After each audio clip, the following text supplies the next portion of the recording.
Hola a todos, estamos aquí nuevamente dando continuidad a los videos anteriores donde hablamos acerca de algunas estructuras cerebrales en nuestro camino al conocimiento de la inteligencia emocional y de la resiliencia. Anteriormente ya habíamos revisado lo que eran los hemisferios o la división de los hemisferios cerebrales, que son dos, hemisferio derecho y hemisferio izquierdo, además de la división de los pares de lóbulos, como son los frontales, los occipitales, los parietales y los temporales. El día de hoy, dando continuidad y cierre esta parte del tour rápido por las estructuras cerebrales, vamos a hablar un poquito acerca del sistema límbico. Antes de iniciar, es importante comentar que platicando con un amigo especialista en el tema de la cuestión cerebral, me comentaba que es importante decir a los que nos están viendo que toda esta información es, primero que nada, general, porque tenemos un fin que no es tanto el neurológico, sino el psicológico, cognitivo y emocional, ¿verdad? Bien, me comentaba que es importante dejar en claro que esta información es meramente general porque conforme va avanzando y evolucionando las ciencias, pues se va haciendo más precisa.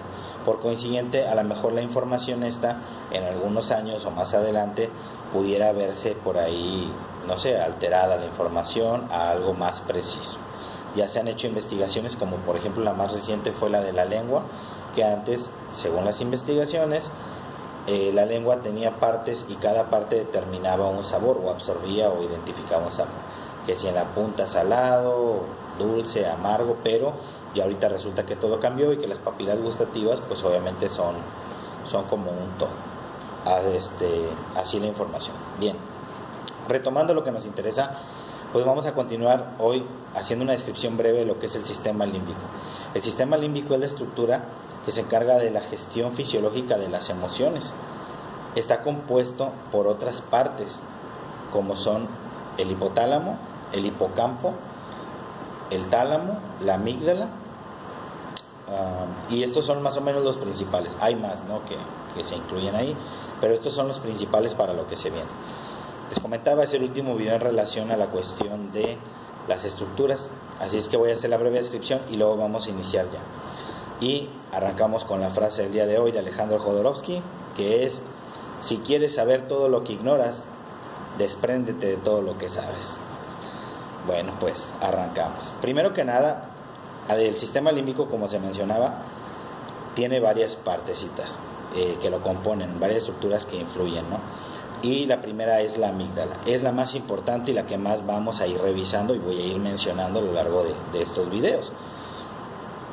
La amígdala es una estructura del tamaño de una almendra y es la estructura encargada de la autopreservación en los animales, en los seres humanos y demás. Esta estructura tiene una gran relevancia en cuanto a el almacenamiento del estilo de respuesta ante un evento.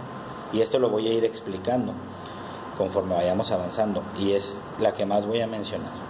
Bueno, además de este está el hipotálamo.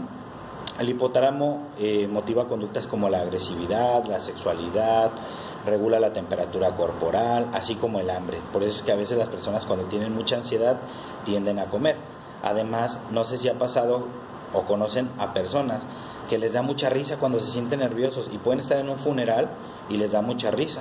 Bueno, esto se debe por el hipotálamo, ¿sí? Pues obviamente los seres humanos y más las nuevas generaciones el día de hoy, esta cuestión de las funciones cerebrales se han ido alterando conforme a la cultura y por eso es que corresponden de manera diferente a las generaciones anteriores. Toda esta información nos va a servir para explicar eso y entender eso. Bien, entonces, después es el hipotálamo, la amígdala, el hipocampo. El hipocampo se encarga de formar la memoria a largo plazo y si lo combinas con los lóbulos parietales te va a dar un indicador del por qué mucha información se queda almacenada. Todo el cerebro trabaja como un todo y tenemos que entender que la información que le demos al cerebro y cómo la manejemos en nuestros cerebros y lo anclemos es la forma o la manera en la que va a influir en nosotros, tanto en la recepción de información, en el aprendizaje, como en la forma en la que vamos a responder ante eventos que se presenten. ¿Sale? Entonces el hipocampo provoca que las partes de tu cerebro generen miedo o aborrecimiento asociados a recuerdos anteriores. ¿Qué quiere decir esto? Que de alguna manera, si tú configuras una cara a un evento negativo, la próxima persona que se acerque a ti y tenga una configuración, digamos, facial o fenotípica, tú la veas y digas, esta persona es mala o me cae mal. ¿Por qué? Porque ya tuviste una experiencia con una persona con características similares. Ahí es donde entra esta parte. Y por último, el tálamo. El tálamo es el centro del control del sistema límbico. Las acciones de, por ejemplo, la amígdala, el hipotálamo y el hipocampo siempre van a pasar a través del tálamo. Obviamente tiene una función específica, pero bueno, le estamos dando la descripción general. Bien, entonces vamos a continuar. Tomando en cuenta la frase de Alejandro Jodorowsky, lo que hemos visto anteriormente, en los demás videos les voy a mostrar algo. Ojo, soy pésimo para dibujar. Y aquí está. Si yo saliera en este momento y trajera a una persona aquí donde estoy yo, o tú le mostraras esto a una persona y le dijeras, ¿qué ves aquí? La persona te diría que ve un cuadrado, ¿no? ¿Otra vez? ¿Por qué un cuadrado? Bien, voy a explicar. ¿Se acuerdan que revisamos los lóbulos parietales con respecto a la configuración y los signos? Bueno, la razón por la que tú dijiste que eso era un cuadrado es precisamente por los lóbulos parietales y por algo que se llama leyes de la Gestalt. Las leyes de la Gestalt son leyes que nos permiten entender cómo el ser humano interpreta el mundo exterior. ¿Lo han escuchado o lo han visto? Esto de figura a fondo. O inclusive hay unos juegos en Facebook de que, ¿qué ves primero? ¿Ves una copa o ves a dos personas viéndose fijamente? Bueno, esas son leyes de la Gestalt. Las puedes encontrar también en internet. En este caso, el dibujo que yo te mostré mal hecho, mucha gente respondería que es un cuadro, pero en realidad la respuesta sería incorrecta. ¿Sí? Tal cual. La respuesta sería incorrecta, ¿por qué? Porque en realidad son líneas punteadas. Y la pregunta fue, ¿qué ves aquí? Pero respondemos de manera automática en base a la información que tenemos. Entonces, la ley de la Gestalt que aplica se llama ley de cierre. Es decir, tú le diste el sentido y la configuración del cierre a la imagen que viste. Si yo hubiera preguntado qué figura geométrica se forma aquí, entonces la respuesta correcta sería un cuadrado o un cuadro. Y esto es porque la información que viene del exterior la toma el cerebro y le da una configuración a través del lóbulo parietal, los lóbulos parietales, y a través de este principio de ley y de tu cerebro tienes que darle un sentido a la información que viene del exterior. Entonces dices, veo un cuadrado. No, son líneas punteadas en realidad.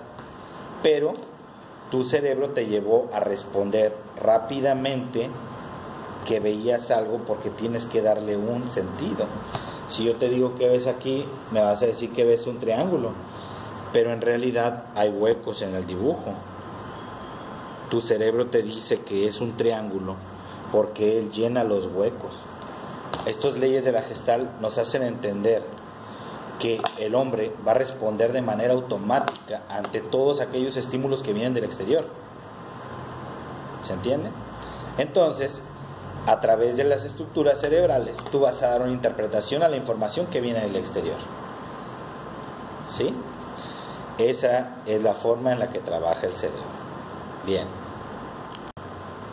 Y bueno, ya para cerrar el día de hoy, porque los videos se están haciendo muy largos y no es la idea, pues entender que la amígdala cumple la función de registrar la forma en la que se responde al exterior, como ya se había mencionado, y crea canales automáticos donde tú vas a responder en base a la información. Entonces, oye, ¿por qué respondí un cuadrado cuando eran líneas punteadas? ¿Por qué respondí un triángulo a una figura que era incompleta? Porque tu cerebro en automático, la información que viene del exterior la va a procesar y darle un sentido. Ese sentido se puede entrenar, pero para entrenarlo tienes que entender que la amígdala es la que cumple la función de la preservación. Es la que te va a enseñar cómo vas a responder ante el evento que se viene. Entonces, como hemos vivido toda nuestra vida de manera automática, nuestro cerebro hace cosas de manera automática. Esto quiere decir que en realidad ya no tenemos un libre albedrío como tal en cierta etapa de nuestra vida, sino que vamos a responder con comportamientos en base a toda la información que hemos registrado en nuestro cerebro, en nuestros lóbulos parietales, en lo que es la amígdala, y esto va a hacer que con los signos y símbolos que los lóbulos parietales mandan, así como la imagen, por eso todo está interconectado, le va a dar un sentido a través de los lóbulos frontales, que es la parte lógica, y se va a configurar todo lo que es el proceso de la información, el estilo de respuesta y obviamente la emoción. Entonces, en el próximo video ya voy a empezar a hablar de otros temas. Esos temas van a ser bastante fuertes. Se acaba todo el pequeño tour. Espero me sigan viendo y en algún momento me defiendan, porque pues obviamente va a haber de todo, pero todo tiene un principio cerebral básico y también obviamente cognitivo, conductual, emocional, psicológico, y lo vamos a ir abordando. Espero les haya gustado y bueno, cualquier cosa ahí estamos. Nos vemos el próximo viernes, dijo Espinosa Paz. Nos vemos, gracias, bye.